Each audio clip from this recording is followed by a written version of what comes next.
Welcome. We're going to wait a couple seconds as we allow all of our participants in this morning.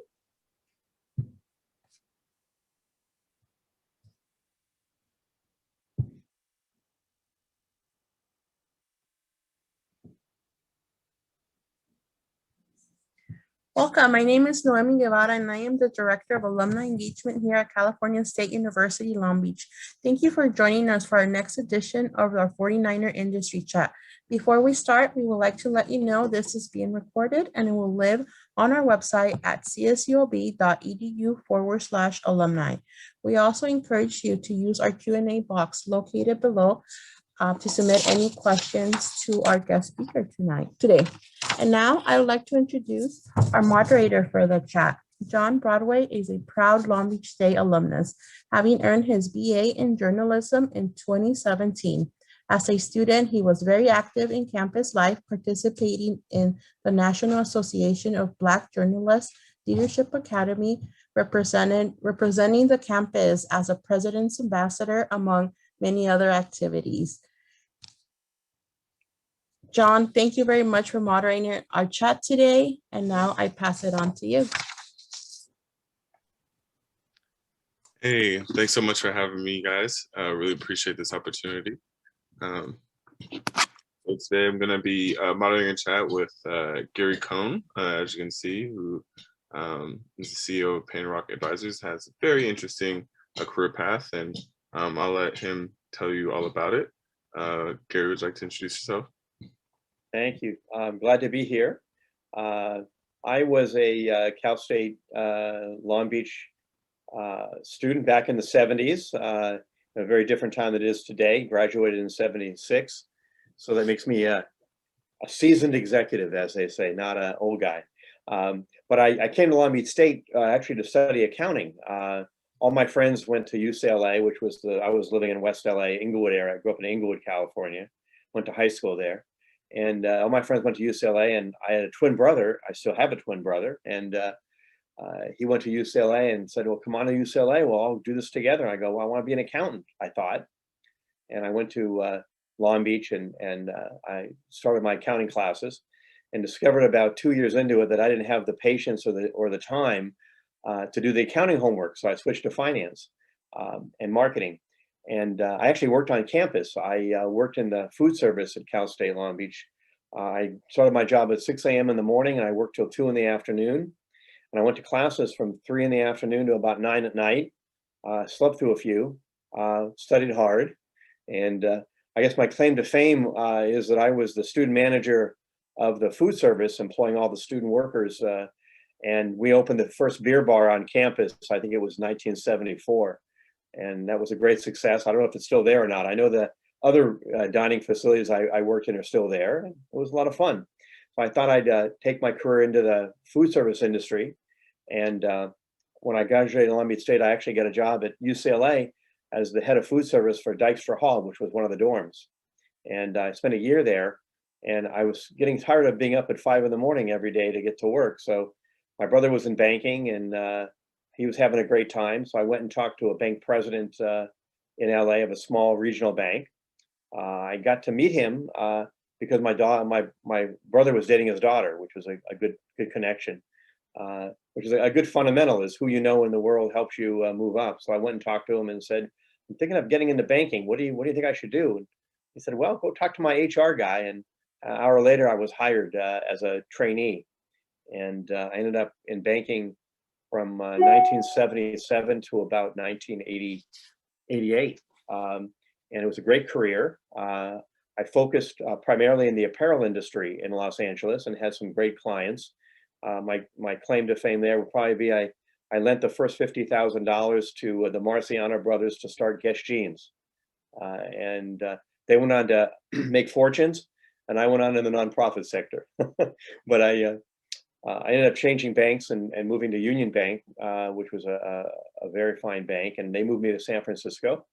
And I was, even though I was trained in credit, success in business comes from marketing and putting business on, and that was my my road to success.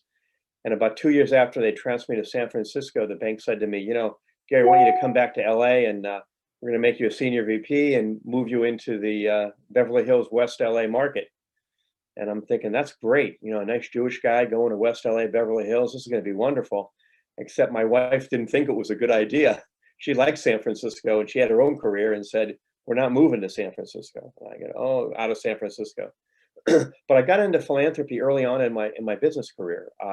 When I was at Manufacturers Bank in the apparel industry, my boss said to me, we're going to this function tomorrow. So 5:30 at the athletic club, LA Athletic Club.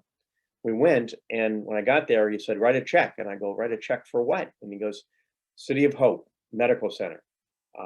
And so there was a group which I learned about that night, which was Professions and Finance Associates of the City of Hope, a fundraising chapter. And there were lawyers, bankers, factoring executives, apparel manufacturers are all together once a month for meetings and supporting fundraising for the City of Hope. So I kind of got pulled into philanthropy that way. And I wrote my check and I started meeting people. And what's interesting is the people I met back then, most of us were in our 30s, 20s, 30s, learning our businesses and meeting people. I left and went to San Francisco for 30 years.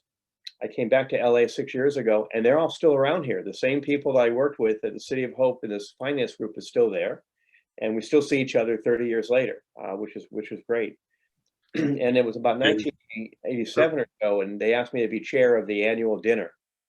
And the City of Hope annual dinner was at the Beverly Hilton Hotel, and we had 1,800 people, and I was the dinner chair, and our honoree that year was Dick Rosenberg, who was president and chairman of B of A.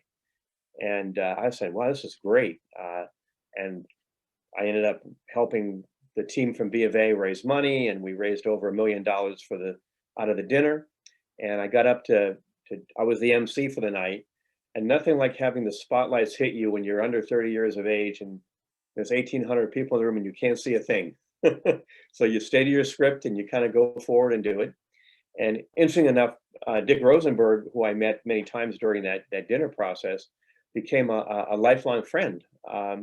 When I was in banking and I was forced to consider going back to LA and my wife didn't want to, I went to Dick Rosenberg and said, hey, do you have anything in Bank of America for me in the Bay Area? I want to change banks.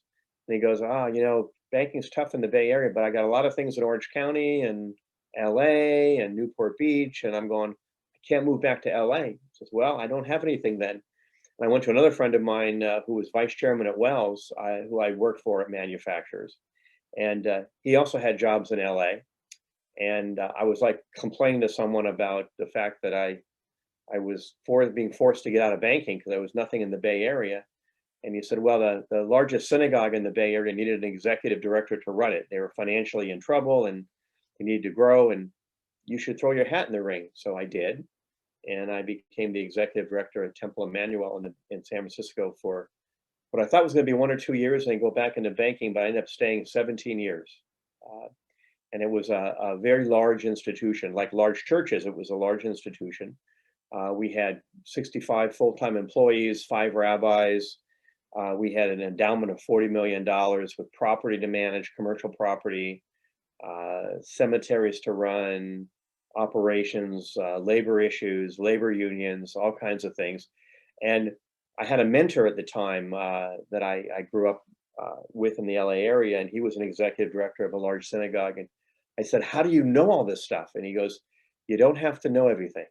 You just have to know how to find the right answer when someone asks you the question. And so I learned that, everybody else was my advisor. My attorneys were my advisor, my state of California, the city of San Francisco, you name it. I looked up and talked to people and learned what I had to learn on the job. And it was a fun experience. And I really enjoyed it. I had 16 great boards of directors. 17th one, not so great. They were the ones that said, move on. So it was time to move on. But on my board, it was interesting enough, right in the last 3 or 4 years of that, Dick Rosenberg, who was part of my life off and on for all those years, became a board member of the synagogue. And so here he was on the board of directors of the synagogue. And he called me one day before, when I was on sabbatical doing some research, and he said, you need to leave the synagogue. You're going to be bored there. Let me find something else for you in the nonprofit sector. And so that's how I moved on. And I decided to move my career into the fundraising side of things. fundraising is an interesting area because you're basically looking to provide the financial resources for the institutions you work for. So I started off working for the Technion, which was a university in Israel, high-tech university. You probably all have heard about the Technion, the Pentium processor and the Intel chip that goes in computers, and that was actually designed in the R&D center through the Technion in Haifa, Israel, and ended up, doing a lot of good stuff for Intel. And I raised money working with researchers and scientists and medical research and technology and some great startup companies, people that were just brilliant. And my job was just to connect them to donors in the Northwest area. So my team of fundraisers kind of started out from Silicon Valley up to Seattle, and we had a great time doing that. And you learn a lot of things over time, with donors, even the synagogue donors. One of the biggest families in the Bay Area is the Haas family, which were descendants of Levi Strauss. So if you have a pair of Levi's or a pair of Dockers, it came from the Haas family eventually. And they're known for the Haas Pavilion at Cal State Berkeley, UC Berkeley, I should say, not Cal State. God, I should get in trouble for doing that.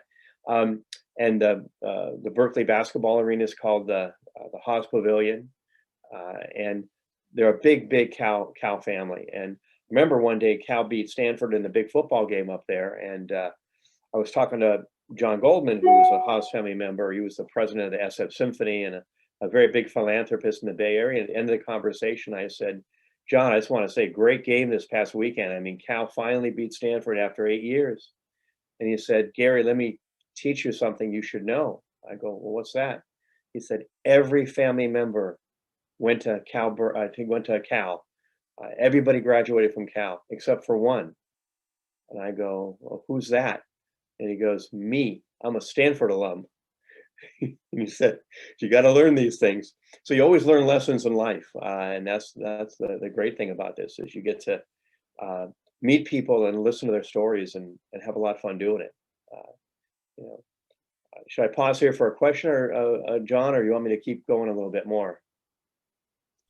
Yeah, we had some questions going back to when you mentioned food service, actually like starting out. That was like one of the first like things you did job wise.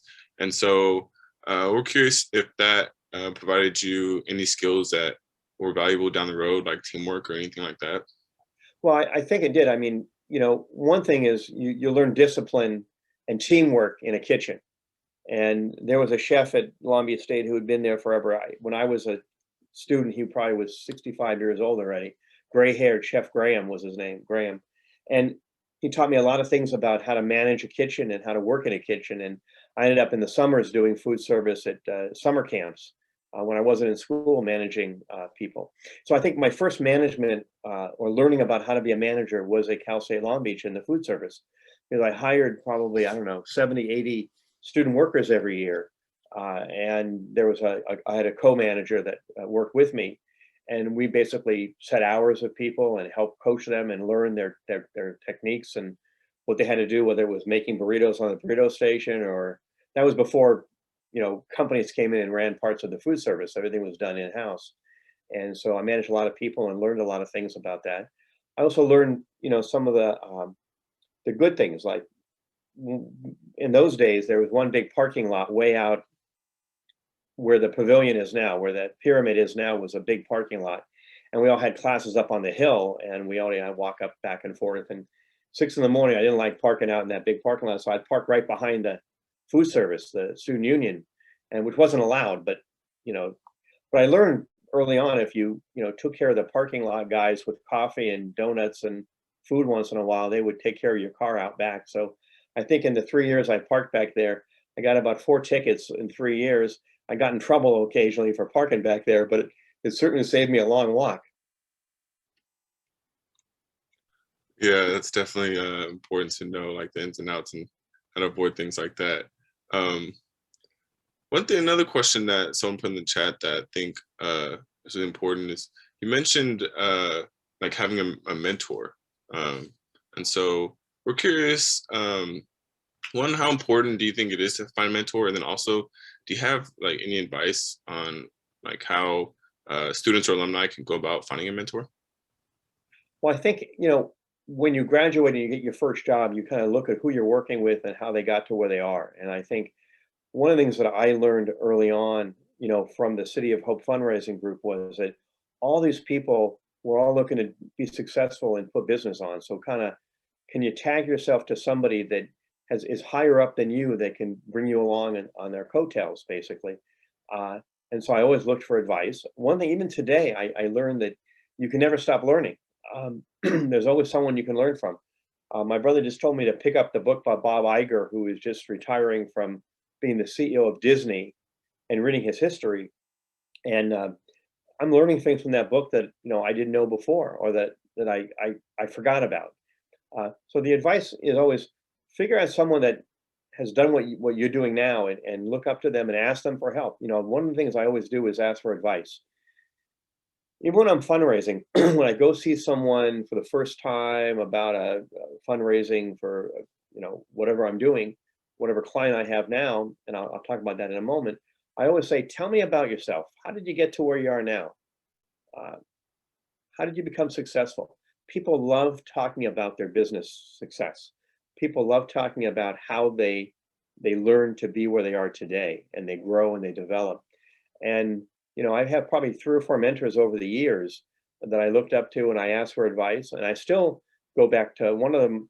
Now is 84 years of age, and we still have lunch 4 times a year. Well, but pre-COVID, now we're only talking to each other once in a while. But I'm also kind of old-fashioned in that I have a nephew who's 39 years old in the sports business, and he's got 2,000 friends in LinkedIn. And I said, do you know all those people? Well, no, but then I said, no. A relationship is knowing someone and being able to ask them and make a phone call, and ask them for favors, and call upon them and help them. And so I've always been one who, offer advice myself, make myself free to give to people. Because if you give to others, they're going to give back in return. And that's, I think, one of the fundamental things you learn from working in the nonprofit industry is that people doing good for others, it always comes back and helps you no matter what you're doing. And so what's interesting about my career is that a woman I worked with at Cal State Long Beach, who was the secretary in the food service, we stayed friends for about 25 years until she passed on. Yesterday I had a conversation with a woman who was with Wells Fargo Bank for 30 years. She was a young woman in banking in 1978 on my banking team. And now it's 2020 and we still talk to each other and connect because we learn from each other. And recently I asked her to go on a nonprofit board, or consider going on a nonprofit board in LA called Safe Parking LA, which provides parking lots for people who live in their cars to safely park at night and have services. And she looked into it and said, I think it's not right for me or whatever. And then I ended up on the board because I was so impressed with the organization, and they invited me to join their board. So I'm always looking for people to help and to give advice to, and looking who can help me and what can I learn from them. Awesome. I think that's a great answer. We have some more questions, but maybe like to continue a little bit more, and then we'll get back more into the questions. Sure. Let me talk a little bit about my nonprofit career. One of the things I learned early on was that business, when you do business, you have connections with people, and the importance of those connections, what makes them successful and you successful. And so I did serve on a couple of nonprofit boards in the Bay Area. At Temple Emanu-El, we had a relationship with the SF Food Bank, and at one point in one of our cemeteries, we had about 20 acres of land, and about 2 acres wasn't being used for cemetery use at all, and it was just we were growing flowers there. So I decided to recommend that we grow fruits and vegetables for the food bank. And we started doing that, and we grew tremendous vegetables and tremendous amount of produce they took over. And they asked me to join their board. And I joined the board of SF Food Bank and learned about food insecurity and the importance that food has in the life of people. And that when you're serving food to organizations, it's not because people are homeless or anything. People just are working poor. They have jobs. We know that there's a big issue going on right now about the minimum wage issues, that there are people working jobs that just can't end of the month can't afford to feed their families, and the food bank comes in and helps provide resources for that. So I had a very good, successful run there. I was then asked to join. Harold Brooks was the head of the Bay Area Red Cross for many, many years, and he and I got to know each other through some people, and he asked me if I'd consider joining the Red Cross board of the Bay Area, and so I did.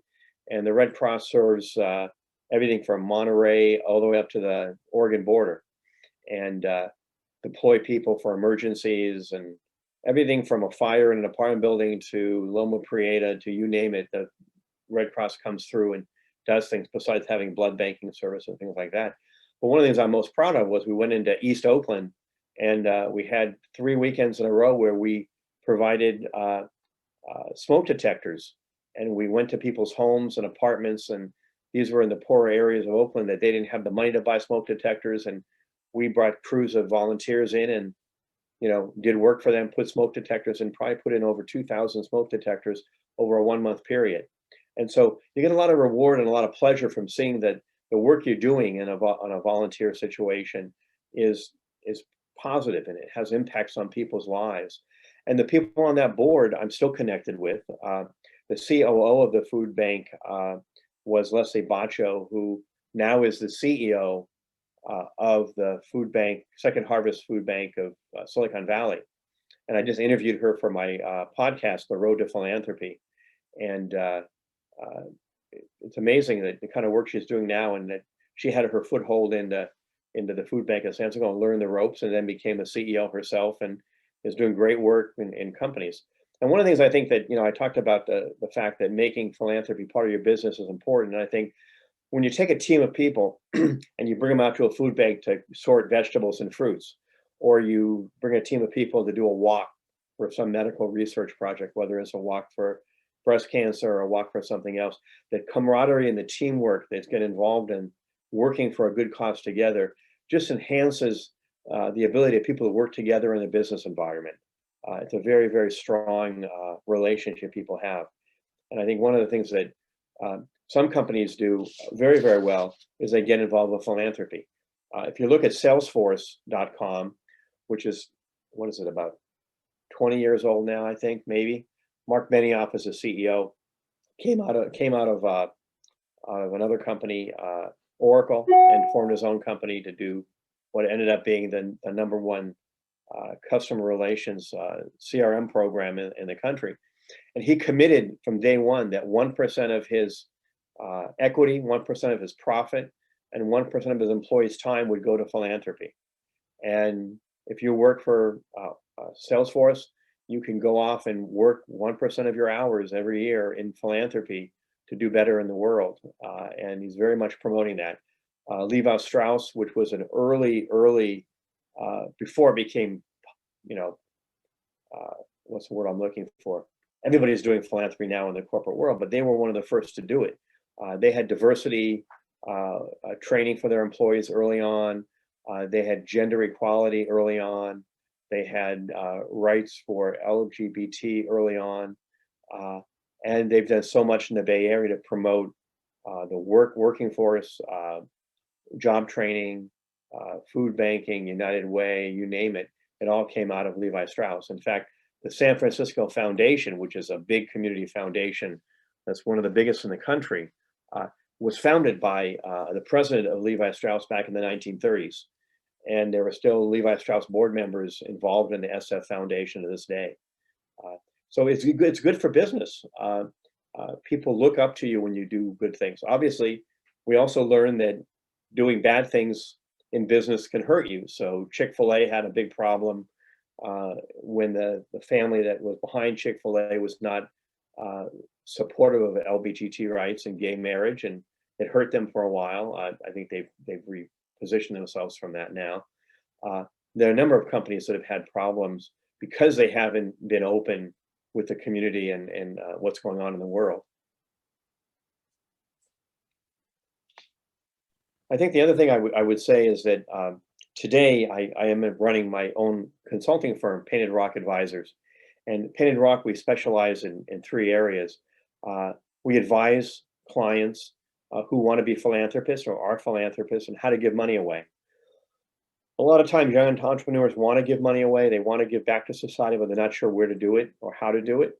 And I'm there to help guide them through the different sectors. Do you want to give to homelessness or food insecurity or medical research or STEM education or homelessness, providing computer support for underserved communities? And I help them understand what the different places are that they can give money away to. And then I help them identify within those sectors, what are some of the good nonprofits to support, and how to review a proposal from a nonprofit, how to look at it and say, okay, they want $100,000 over 3 years for this project. How's the project going to make a difference? What kind of impact will it have? What are the deliverables of the project? And afterwards, evaluate how was the money used? Did it really accomplish the goal that the nonprofit wanted? And I think that's very, very important. When I was at Technion, we ended up doing $1 million and $5 million, $10 million, $25 million gifts. And when someone gives you $25 million to create a water research institute, they want to know that there's work being done and that people can be held accountable. And so what came out of that was a system where Technion graduate students would go into Africa and create solar-powered water stations that would purify water so the water was drinkable, and it would take away some of the diseases related to bad water. And the donor was, excited about that, and there was desalinization plants going on where 40% of the water in Israel comes from the ocean, where in America it's like 5% comes from the ocean. And the donor wanted to have an impact and see how is that going. So we took him down to Africa and took him to villages and showed him what was going on and what it was like. And that was an important relationship. I think the thing that you also learn about nonprofits and business in general is that relationship building is very, very important in life. It's not about how many people you know, it's about how you can interact with the people that you know, what that's about. In Penn and Rock Advisors, we also do nonprofit consulting in the area of fundraising and overall nonprofit governance and management and program evaluation, et cetera, like that. And we started a podcast every month called The Road to Philanthropy, which is available on all the normal podcast channels, where I interview each month an executive that's either a philanthropist, a nonprofit exec, a foundation exec, about the work they do, what kind of work they do, how they got involved, and what drives them, what excites them about the work they do, and why they get into the nonprofit sector, why do they give money away, et cetera, et cetera. And you learn a lot about people, and that's the best thing about what I do in life and in business, is you learn that people fundamentally are good people out there, and you give them a chance to do good things. But there are some great, stories and fun. If someone said to me one time, "How can you be a fundraiser? It's got to be so hard asking people for money." And I said, "Not really. It's kind of like dating. Well, at least dating when I was dating in the 70s. You'd have a first date. You'd get to. It's not like Tinder today, but you have a first date. You get to know each other. You have another date, and you kind of dance around a little bit. And that's what fundraising is like. You get together with someone, have a discussion. You get to know each other. When you've had 3 or 4 meetings with someone, you obviously have a relationship that's developing, and they know what I do is ask for money, and I know they have the capacity to give money away because I've done my research on them. And now it's a question of then when do I ask and how much will they give me? And there are times when you have things that come up. I had one meeting with a CEO, a COO of a big company in Silicon Valley called SanDisk, which was the one that made the chips that went into cameras to take pictures in digital cameras. And we got together on University Avenue at a power breakfast place where all the high-tech people were. He came in and he said, "Nice to meet you. And I've had next one, my 4th person from the Technion that's come to meet me in 10 years. And I know what you want. So here's a $20,000 check." And I go, "I didn't ask you for a check." And he goes, "Well, I know you're going to ask me, so here's the $20,000 now."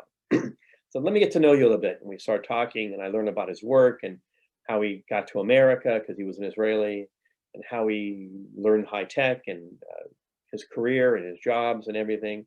We had a great breakfast. We were laughing and telling stories. And in the meeting, I said, let me do this. Take the check back with you, and we'll talk again." He goes, "You don't want my check?" And I go, "I don't want your check." "Why not?" "Well, I don't know you well enough yet. I don't know what your interest is. And the last thing I want to do is take your money today. He said, I can't believe you're not taking my check. And about 9 months later, he did give me a check for a project, and it was $1.5 million. And he said, I guess you were right not taking that first $20,000 check. I don't advise that as a normal course of business, but every once in a while it happens. But you also have interesting bad stories. I mean, I had a story. There was another CEO in the Bay Area that had just retired as CEO of a public company, and he was on 4 other boards of directors, and he was wealthy as could be. And we'd meet every 4 months for lunch and coffee, and we talk about projects. And he wanted me to bring him proposals, and bring him proposals. And I said, well, what area do you want? He said, well, this kind of medical research. And how much money you're thinking about? And he goes, I don't know, $750 to $1 million. And we go back and forth. And I bring the president of the university to meet him, and the president of American Technion to meet him, and everything. And he wasn't giving us a check. And I finally said, it's time to make a decision here. So he sent me a check for $1,000. And I went, $1,000. All this time and money and energy I spent, and all he gave me was $1,000. Boy, did I read him wrong. So it goes both ways. Sometimes you get great luck, and sometimes you don't. And there was a guy in Silicon Valley recently. He gave $25 million to a university in Israel, and I'd called on him too, and he gave us $1 million. But obviously, he gave someone else $25 million, so we didn't have the best relationship we could have with him. But it's all about learning people and meeting them and finding out what drives them. Yeah, so it sounds like, a large part of your work in the nonprofit space is based on relationship building and, people skills. We have a question in the chat about, what skills do you think, what other skills are really valuable for someone who is looking to get into the nonprofit space? And are there any specific majors that integrate better or anything like that? Well, I think I would have 2 things. One is one of the best classes I had at Long Beach when I went to school was public speaking. And actually, when my daughter went to college in 2010, she said, what advice do you have for me, Dad? And I said, have fun, find your passion, take an accounting class and a public speaking class, because you have to communicate. And I think to get in the nonprofit world, I got in because I volunteered first. And I learned what the nonprofits were about, and I did volunteer work, and I worked at the food bank filling, food baskets and things.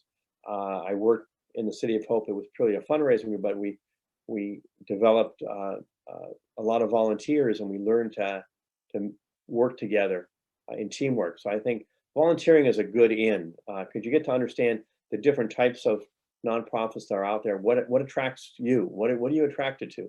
What interests you? A couple of years ago, I was a mentor at Long Beach State to one of the freshman students, and I discovered I couldn't do it. I mean, it was like a deer in the headlights. She was so young and didn't know a lot about what was going on, and I tried to bring her along and give her some advice and suggest some books to read and get involved. And so I think sometimes it's a good fit, and sometimes it's not. And volunteering to be a mentor there was not a good situation for me, and I had to learn and get out of doing that. I think volunteering, meeting people, talking to people who work in the thing. How did you get? And ask them, how did they get into the program? Because there are different sides you can get into a nonprofit. You can go in the program world. So if you're a teacher, you get involved in STEM education nonprofits or something like that. If you are into counseling and MSW and social work, you study social work, you go into the social work side of things, whether it's job training or counseling in some way or another. When I worked for Alzheimer's Association, a lot of MSWs working with families, helping them through the issues of dementia and Alzheimer's. And then there's the business side of things. And, every nonprofit has a CFO, a controller, and the business side. You got to pay bills, you got to do that sort of thing. You have marketing skills, and every nonprofit needs marketing and social media and podcasting and webinars and all those sort of things, which we've learned actually during the pandemic, how important Zoom has been and webinars have been for people. And I think we're not going back to the old days. I mean, I think we're going to end up with Zoom and webinars in the future, even when we get back to being able to see people in person. Because one of the things I've learned is that you have access to people now all around the country. There are people that tune into my podcast, from the East Coast and from Florida and from Texas. And I primarily do my work. I thought I do my work in California primarily. I just picked up a client out of London because they saw my podcast, they saw what I was doing, and they wanted to talk about what their needs were, and kind of did that. I think the other advice I would give is continually try to improve and learn. There are a couple of books I'd suggest reading. One is Philanthropic Revolution, Philanthropy Revolution, I'm sorry, by Lisa Greer. And she's a volunteer and a donor herself who wrote a book on fundraising from the donor's perspective, what donors are looking at. I think the other book from a basic fundamental selling book is The Little Red Book of Selling by Jeffrey Gitomer. It's basically a primer of here are the 10 basic things about how to sell in the marketplace, whether you're selling yourself or you're selling a product or you're selling a service. The fundamentals are all the same and how you go about doing that. And the last book, I'd recommend would be a book called The Purple Cow by Seth Godin. Purple Cow is the fundamental premise of the book is I was going through France and I was on the train and I saw all these cows on the countryside, and they're all these black and white cows and they all look the same. But what if there was a purple cow that stood out, that differentiated yourself from others? And how do you make yourself different from everybody else?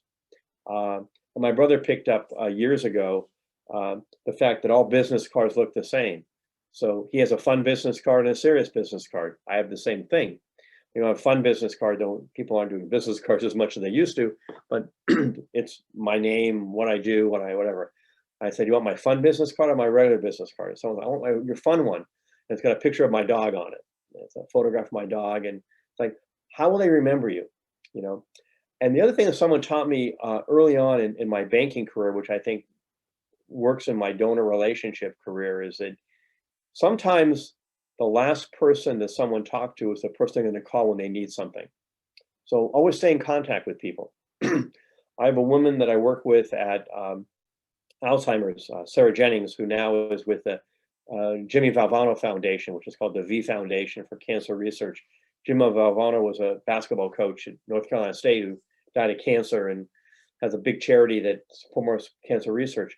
And she is the biggest card writer I've ever seen. Write note cards constantly every day to people. And I don't do Facebook for birthdays. In my generation, we're using Facebook. I know the young people aren't using Facebook anymore, but excuse me, people go, happy birthday on Facebook. I pick up the phone and call someone because they don't get phone calls anymore. If I call someone and say, by the way, I noticed your birthday today, I just wanted to call and say, hi, happy birthday. How's your family? What's going on? That connection, one-on-one connection, it really helps. I write thank you notes constantly to people. There's a fundamental process in fundraising, which is you basically identify your prospects, you cultivate them over time, you solicit them for a gift, and then you acknowledge and thank them for the gift. And you can never thank someone too much for a gift. And so, I remember, when I got out of college, one of my professors wrote me a note card on an annual basis for my birthday. It was like, happy birthday, I hope you're doing well in your business career kind of thing. And you remember these things. The little things in life that touch people are very, very important. Yeah, that's awesome. Oh, I'm sorry, were you about to say something else? I hope that answers that question.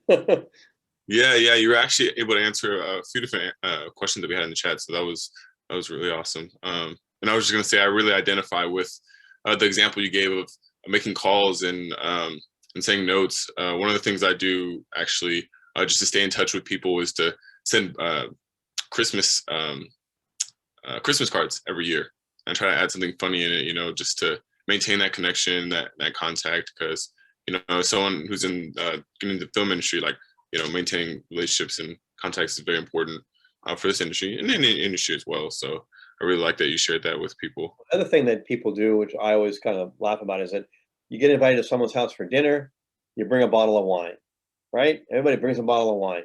I got so many bottles of wine I could never drink. And I happen to like wine. I live in the Bay Area. I went to Napa a lot. I had Napa clients and donors.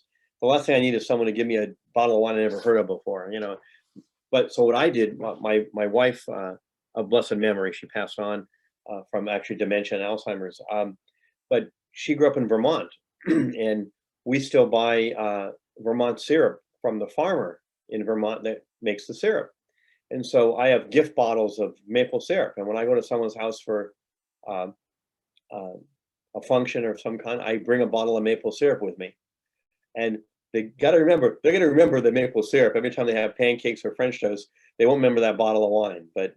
And I have people call me and say, "Where'd you get that maple syrup from? Let me connect you to the guy. His name's Peter. He'll answer out on the farm, and just tell him what you want." You know, now Peter has a website. It's 20 years later, but it's good stuff. Nice, nice. So I'm curious now, as you know, you've had your few different pivots within your career. Now you're a founder of Paint and Rock. I'm curious, what do your days look like as a founder of Paint and Rock and working with all these different philanthropies? Well, it's interesting. You know, for 40 years or so, I worked for an organization. I had an office to go to or whatever. Though when I worked for the Technion and later on for another agency, I actually have a home office. But what's great about what I do is that I can do it out in the garden. I can do it in my office. I can do it from a Starbucks. Anywhere I want, I can have communications. I think the biggest challenge is to separate your personal life from your business life, because we're all 24/7 these days, and you need time for yourself and you need time to reflect on things. And so even the day when I'm preparing for this, I made sure that the half hour before I got on with you guys for the talk, that I sat back and thought about what is it I want to impart on people, what is it that they should learn and know, and what advice can I give. But my day is, I get up and I work now 4 days a week. I don't work on Fridays very much. I have clients in overseas, and so sometimes the timing is interesting. When I get up in the morning here, it's like 7 o'clock in London, and I've got to talk to people there. So you have that. When I work for the Israeli nonprofit, there's a 12-hour difference, so you kind of learn to work at different hours. And then I would work at 10 o'clock at night. It would be 9 in the morning or 8 in the morning in Israel. So that time frame difference. I think what's good about what I do now is that I can choose to work and get in. You know, you got to get into it and be committed to do it. You know, I once talked to a guy that writes for a living. He's a writer. And I said, "How do you do writing?" He says, "Every day I write every morning from 7 o'clock to noon. And some days I do a lot of writing. Some days I can't do a lot of writing, but I commit that time to it." And so what I do in my career is I commit, you know, 1 day a week to marketing, where I do marketing emails and marketing calls to people about, you know, I want to connect with you again, and how we can work together. How's your nonprofit doing? I spend a lot of time just doing the work I need to do to review things on software and research on websites. But I kind of compartmentalize my day so that I can separate different hours from other hours, and be very consistent about it. Discipline is hard, and I got to tell you that, you know, when you work at home, you know, when it's a sunny day like it is today, you don't want to go out for a walk or do something different than sitting in the office. That can be the challenging part of it. Yeah, definitely. I think that's such great advice. The compartmentalizing, I'm having trouble with the two now. Compartmentalizing part, because it's valuable not just in business, but in like our everyday life too. You know what I mean? Trying to figure out how do we navigate our time for ourselves, you know, outside of business. So that's a really good point to add. So another question I have is, with someone like yourself, who's been through, your different career pivots and obviously served in a variety of different roles. How did you know, like in each moment, like how did you know, like this is the right like move to switch to a different like role or industry or whatever, right? And like, what advice would you have for people who may find themselves in a similar situation? Well, I'd say that you always try to look at all the options you have in making a decision about a move. Part of for me is that if I start getting bored at what I'm doing and I need a bigger challenge, that may be the time to move on. And there are times I made a couple mistakes in my career. I was at Manufacturers Bank in LA, and 5 years into it, someone said, come work for this bank in Beverly Hills, and I made the move. And then I discovered it was the wrong move, and I went back to manufacturers with my head between my, my tail between my legs, so to speak. And like, you came back, and I go, yep, it wasn't the right fit, and you have to be able to admit that sometimes and do that. When you work in the nonprofit world, you work with boards of directors. And so a lot of times you have a board of 12 people or 17 people or whatever, and 3 or 4 board members change, and all of a sudden the whole tenor of the organization changes. They're always on a board of 20 people. You're going to have 6 or 7 that are really actively running the board and running the organization, and others are there kind of filling the seats. And if 2 of those people at the top of the board change hands, you might have a limited time available. My wife had a career in city government, and she never wanted to be a city manager. She liked being the department head, because city managers, the average lifespan was 5 years, because the election would happen, new city council people would come on, and they'd want to make a change, put their own mark on things. So you have to be flexible. Also, you have to be ready to admit that it's not about you. It's not your fault that something didn't go right. You can learn from failure. I think one of the things, if you look at the business world today, fundamentally, you look at the technology world and all the technology coming out of Israel and technology coming out of India, what you discover about their economies versus ours is, in America, you're taught to be afraid of failure. You're afraid to tell your boss, oh my God, this didn't work. Or I tried that, it didn't work. I tried a marketing campaign at the synagogue to bring new members in, and I ordered 1,000 pins and baskets to give away to people that would refer. It was the biggest flop in the history of mankind. I said, okay, it didn't work, move on. You do that. And I think even reading Bob Iger's book, he says the same thing. You're going to make mistakes. You have to learn from them.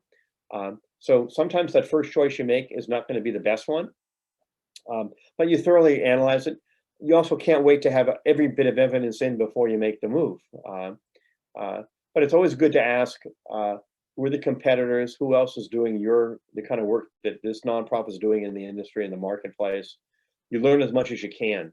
I think that preparing yourself for an interview or preparing yourself for a meeting is very, very important, to know what's going on. I have a meeting coming up at 1 o'clock today with a new prospect that's a trade association looking to outsource their executive director role, where I would be the point person for this international nonprofit of different associations in a field.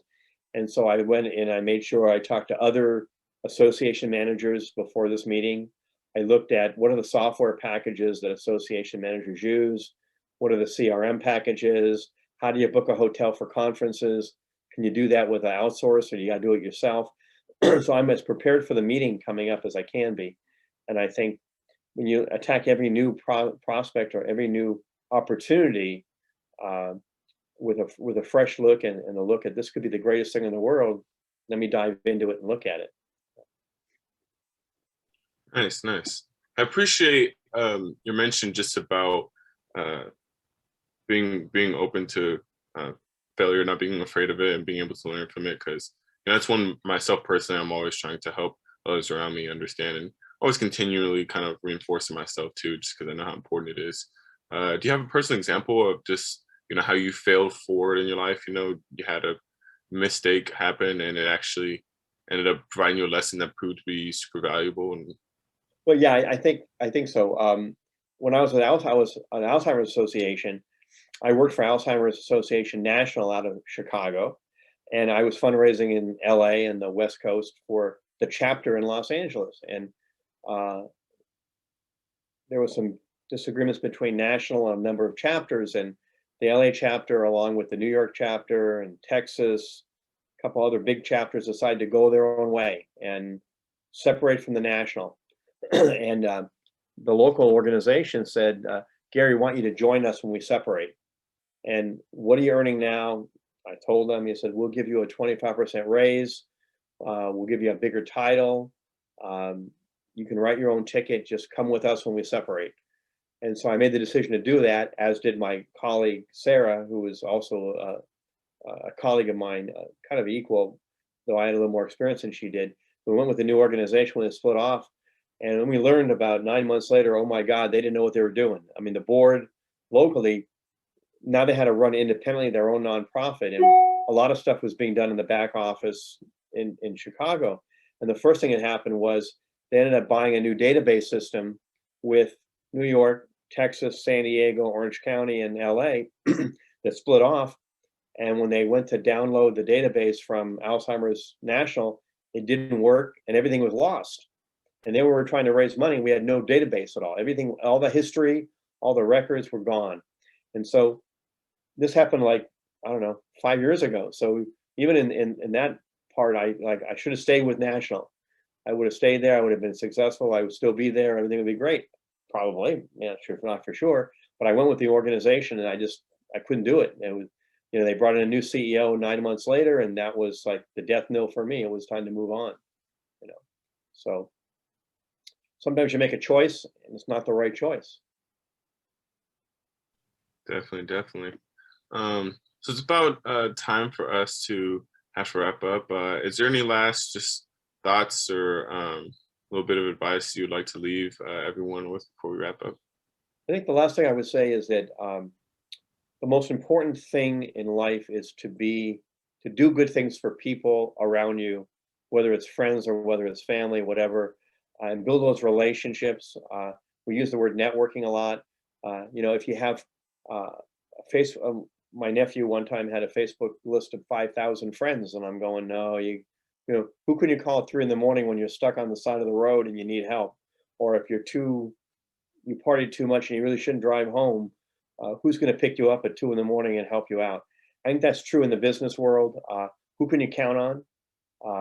I had a friend call me the other day. Our kids grew up together at school, and she said, my daughter graduated college, was working for Hyatt Hotels in Dallas, and just got furloughed because of the pandemic. She's moving to Vegas where her brother is. She wants to get into nonprofits. Anybody any ideas for her? So I called an old colleague of mine who retired in Vegas, and I said, I got this young woman. She's 25. Here's her resume. She's looking to get in the nonprofit sector. Can you help us out? He said, I'll get back to you with 2 or 3 ideas in the next week. So that's the kind of relationship you want with people. They can help you out and you can count on them. So, well, thank you for letting me be part of this. I really appreciate it. It's been a lot of fun. Thank you for stopping by. I appreciate your advice so much. I thought that was such a great note to end on, just the importance of doing good for others and maintaining relationships. It seems like it's often forgot about these days. So that reminder is greatly appreciated. Very good. Thank you. Wonderful. Thank you so much, Gary, for all your insight. Thank you, John, as well. Gary, one last question before we sign off. If anyone wants to connect with you, you were mentioning LinkedIn. Are you okay if they befriend you on LinkedIn, or would you prefer them to email us and we'll connect you via email? I think LinkedIn is fine, or you can go to my website, paintedrockadvisors.com. And from there, you can reach me by email, by phone, and you can have access to my podcast, The Road to Philanthropy. Wonderful. Well, thank you everyone for attending. We hope you enjoyed this session. As a reminder to follow us on social media to learn about future programs like this. We thank you for attending. Very good. Thank you. If everyone could hold on.